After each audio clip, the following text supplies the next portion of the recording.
കേരളത്തിൽ ഇന്ന് ഏറ്റവും കൂടുതൽ കേൾക്കുന്ന ചോദ്യം ഇതാണ്. കേരളത്തിൽ ഇപ്പോൾ കല്യാണം കഴിക്കാൻ പെൺപിള്ളേരൊന്നും കിട്ടാനുള്ളത്. സത്യം പറഞ്ഞാൽ പെണ്ണില്ലാത്തതല്ല കേരളത്തിലെ പ്രശ്നം, നിങ്ങൾ ഷോർട്ട് ലിസ്റ്റ് ആവാത്തതാണ്. This is for boys. ഞാൻ വലിയ കാര്യത്തിന് മാട്രിമോണി സൈറ്റൊക്കെ ഓപ്പൺ ആക്കി. അപ്പോൾ ഞാൻ വിചാരിച്ചു സ്നേഹത്തിൻ്റെ ഒരു പ്ലാറ്റ്ഫോം നമുക്ക് മാട്രിമോണി സൈറ്റ് കൊണ്ടുവന്ന് പെണ്ണുകൊണ്ടുവന്ന് തരും. പക്ഷേ ഞെട്ടിപ്പോയി.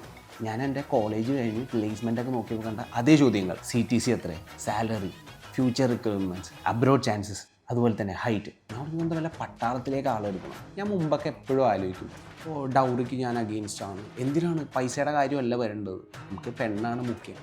ഡൗറി ആക്ച്വലി എനിക്ക് ഫീൽ ചെയ്തേക്കണം വൺ ടൈം പേയ്മെൻറ്റ്. പക്ഷേ ഇവിടെ ഹസ്ബൻഡാണെങ്കിൽ മന്ത്ലി EMI. ഇന്നിപ്പോൾ ഒരു കല്യാണം ശരിക്കും ഒരു കോർപ്പറേറ്റ് കമ്പനിയിൽ ജോലി ഇടുന്ന പോലെയിരിക്കും. ഫസ്റ്റ് റൗണ്ട്, സോറി ബ്രോ, നിങ്ങളുടെ CTC മാച്ച് ആവുന്നില്ല, അതുകൊണ്ട് ഷോർട്ട് ലിസ്റ്റ് ആയില്ല. സെക്കൻഡ് റൗണ്ട് ഒരു കോൾ വരും, 5 വർഷം കഴിഞ്ഞ് നിങ്ങൾ എവിടെയാണ് കാണുന്നു? ഞാൻ പറഞ്ഞു എനിക്ക് എൻ്റെ ഭാര്യയുടെ ഒപ്പം സന്തോഷമായിട്ടൊരു ജീവിതം. അതല്ല, സാലറി, അതാണ് ഞാൻ ഉദ്ദേശിച്ചത്. നിങ്ങളുടെ സാലറി എത്ര ഹൈക്ക് ഉണ്ടാവും, നിങ്ങൾ എത്ര എക്സ്പെക്റ്റ് ചെയ്യുന്നു? Third round family round. Family വരും, ഫാമിലിയിൽ നമ്മൾ കാര്യങ്ങളൊക്കെ സംസാരിക്കും, എന്നിട്ട് നമ്മുടെ വീടിൻ്റെ സൈസ് നോക്കും, എല്ലാം നോക്കി ഒരു സംഭവം ഡിസ്കസ് ചെയ്യും. ഫോർത്ത് റൗണ്ട് അതിൽ HR പറയുന്ന പോലെ അവിടെ നിന്നൊരു വിളി വരും, എന്നിട്ട് പറയും we will let you know. ഈ ഒറ്റ കാര്യമുള്ളൂ പെണ്ണ് കിട്ടാൻ. ലിങ്ക്ഡിനിലും കൂടെ കയറി അപ്ഡേറ്റ് ചെയ്യുക. Looking for bright, skills, loving, caring, അതുപോലെ തന്നെ പെൺകുട്ടിയുടെ വീട്ടിലേക്ക് റീലൊക്കേറ്റ് ചെയ്യാൻ ഓക്കെയാണ്. ചിലപ്പോൾ പെണ്ണ് കിട്ടിയേക്കും.